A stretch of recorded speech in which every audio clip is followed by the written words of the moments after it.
de l'annulation de radiation de Ousmane Sonko sur les listes électorales. L'avocat optimiste pour la candidature du leader de PASTEF était accompagné d'un huissier des patriotes Amadou Ba, membre du cabinet du président Ousmane Sonko, et Abdou Sané bi nga xamné mom mo nek coordinateur provisoire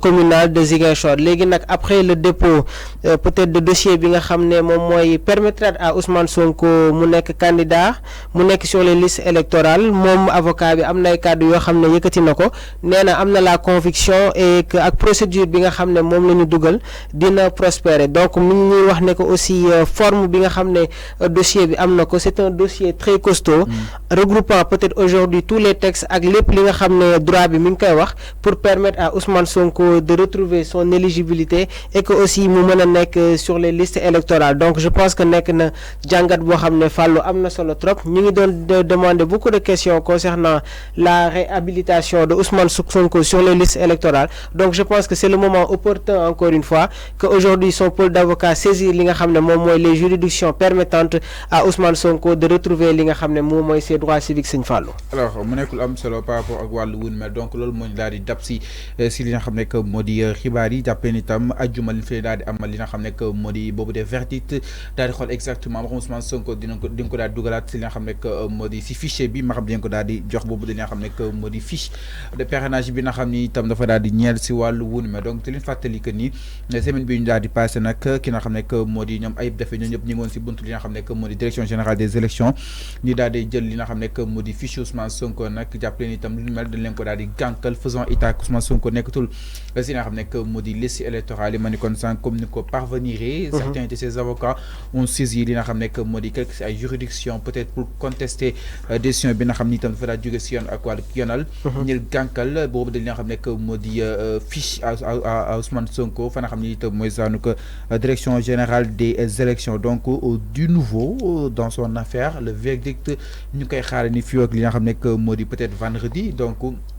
sànq waxoon nañu fii ak demain mais change nañ ba fii ak vendredi inchallah à partir de 15h mu doon verdict bi nga xam ne itam instant bii nii tous les yeux sont fixés fa nga xam ne itam mooy zaanu que direction des élections plus particulièrement fa nga xam ne itam mooy zaanu cour suprême xool exactement ma xam bii pas li nga xam ne que moo di cour suprême dina am deug wala dina ñak bañ am deug ci kaw ki nga xamné que modi Ousmane Sonko.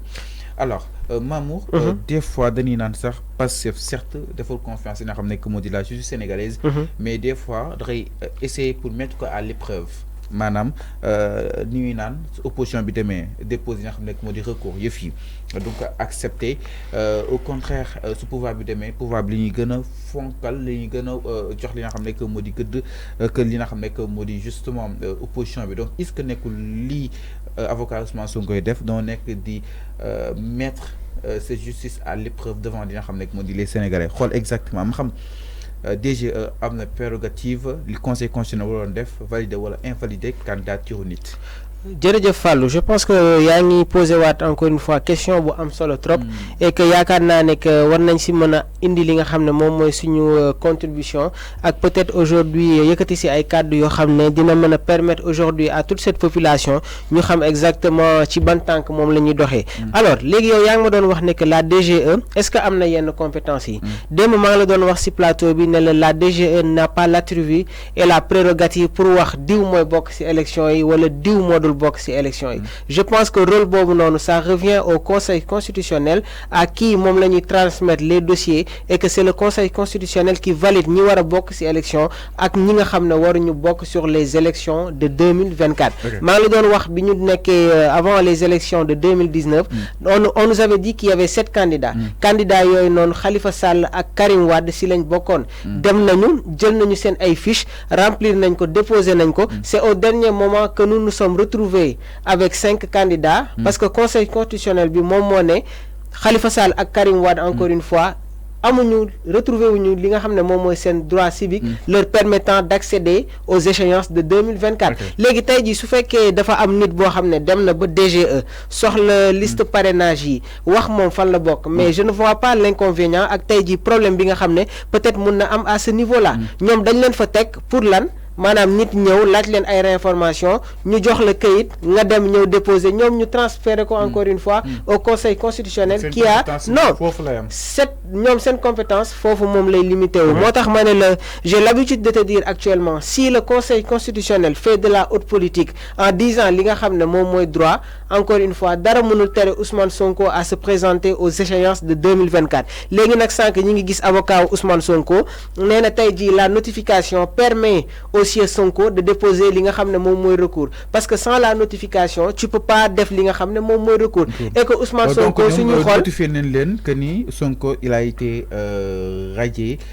sur les listes électorales donc Ousmane Sonko mais Sonko tamit dafa doon jot tamit notification bi ci yoon avocat yi mi ngi ñuy wax ne que Ousmane Sonko vendredi moom la yëg ne que moom bokkul ci liste yi ok encore une fois ay avocat am nee nañu Ousmane Sonko vendredi moom la yëg ne que ñoom mënuñu accéder aux fiches de parrainage léegi nag au moment où tey jii y a la notification délai bi foofu moom lay commencer moo tax avocat bi dafa préciser ne que nous sommes dans les délais respectifs nous permettant de faire li nga xam ne moom mooy un recours léegi nag la sortie du ministre de la justice garde des Sceaux Ismaïla Madior Fall créé waat na li nga xam ne moom mooy beneen polémique et que comme nu ma la koy waxee chaque soir aujourd'hui on a 3 têtes yi nga xam ne tey jii moo ñuy permettre ñu am une réponse claire et nette concernant toutes les questions du droit je vais prendre l'exemple de Pape Moussa Sow bi nga xam ne tey jii c'est un grand juriste aussi mi ngi ñuy leeral sur les questions du droit il y a aussi le sieur Mbaye le sieur Dia ñoom li ñu wax ci mbirum contumace yi wax li nga xam ne moom mooy les voies de recours ak yeneen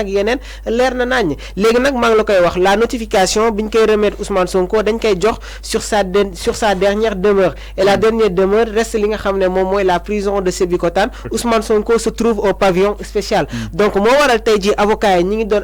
wu di wax ne que du appuyer c'est que si lan mooy lan nous sommes dans les délais respectifs donc léegi je pense que comme j'ai l'habitude de te le dire encore une fois dañu nekk ci contexte boo xam ne il faudra faire très attention aux paroles yi nga xam ne mi ngi jugee fu nekk di référer sur les textes di xool lan la droit bi di wax et man selon ma perspective selon ma conviction li texte yi wax encore une fois je reste sur ma position en disant que Ousmane Sonko reste et demeure toujours candidat pour les élections de 2024 alors pour les élections de 2024 ñu gis ni xam naa c'est comme inchallah dinañ daal di ñëw par rapport ak cette sortie polémique bu ki nga xam ne que moo di Ismaïla Madior Fall exactement alors ñu si ëpp nag Mamour leer na rek liñ si daal di xalaat mooy amuñu si yaakaar que ni yëf yi daal di nekk si en faveur bu ki nga xam ne que moo di Ousmane Sonko la semaine tey ba nit ñi tey am dina xam ne que moo di approche bu nu mel est-ce que nekkuñu di remettre en cause aujourd'hui la bonne foi de notre justice. waaw je pense qu'aujourd'hui on remet en cause li nga xam ne moom mooy le fonctionnement de la justice nous remettons en cause li nga xam ne moom mooy la bonne gouvernance bi nga xam ne le président Macky Sall bi mu fi avant mu fi nekk en 2012 ñoom loolu lañ doon prôné amoon ay cheval de bataille à ne pas finir reddition au cours des comptes la bonne gouvernance sur le plan économique social politique yooyu noonu moom lañ doon prôné léegi nag en 2023 le constat qu'on fait mooy que aujourd'hui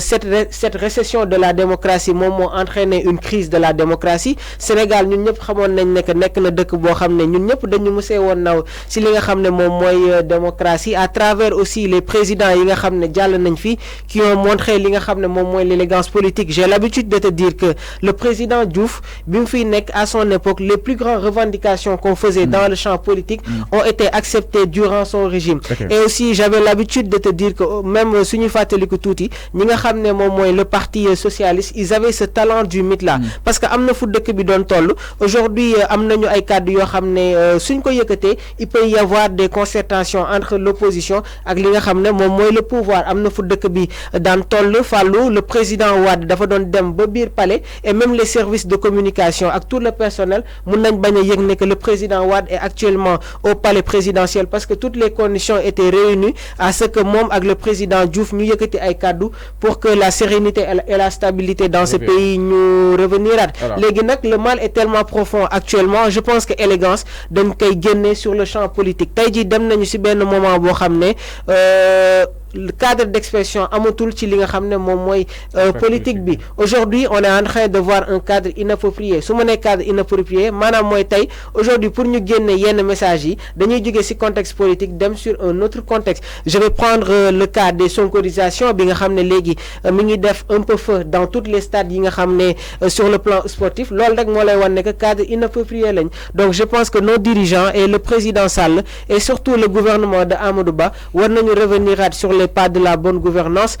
instaurer le rapport de confiance vis-à-vis avec cette population-là et que ñu teg ay jéego yoo xam ne Sénégal dina delloowaat ci point bi nga xam ne moom la nekkoon. Et comme ni ma la koy waxee tout le temps, je pense qu'un nouveau pas vers la démocratie commence par la libération des détenus politiques, commence par la libération de Ousmane Sonko. Nous nous dirigeons vers des élections et que pour que élections yi transparentes encore une fois, il faut que ñu bàyyi xel li askan wi wax. Ousmane Sonko cristallise l'espoir de toute cette jeunesse et que ñu dem sur ay élections. Ça, sa présence encore une fois day tax dëkk bi dafay gën a dellu ginnaaw sur le plan de la démocratie Fallou. Alors sur le plan de la démocratie j'attestateur waaye ma leen waaye ñu daal di ñëw exactement itam xam naa ne daal di ñëw si kanam tuuti li ñuy daal di xaar ni fa nga xam ni itam mooy daanaka Cour suprême. Mais dañuy daal di ñëw exactement si li nga xam ni itam xibaar bu ñu daal di dab. un peu loolu ni xawaan boobu ba tey nag mi ngi doon def ay révélation dem sax xam naa wax neen si.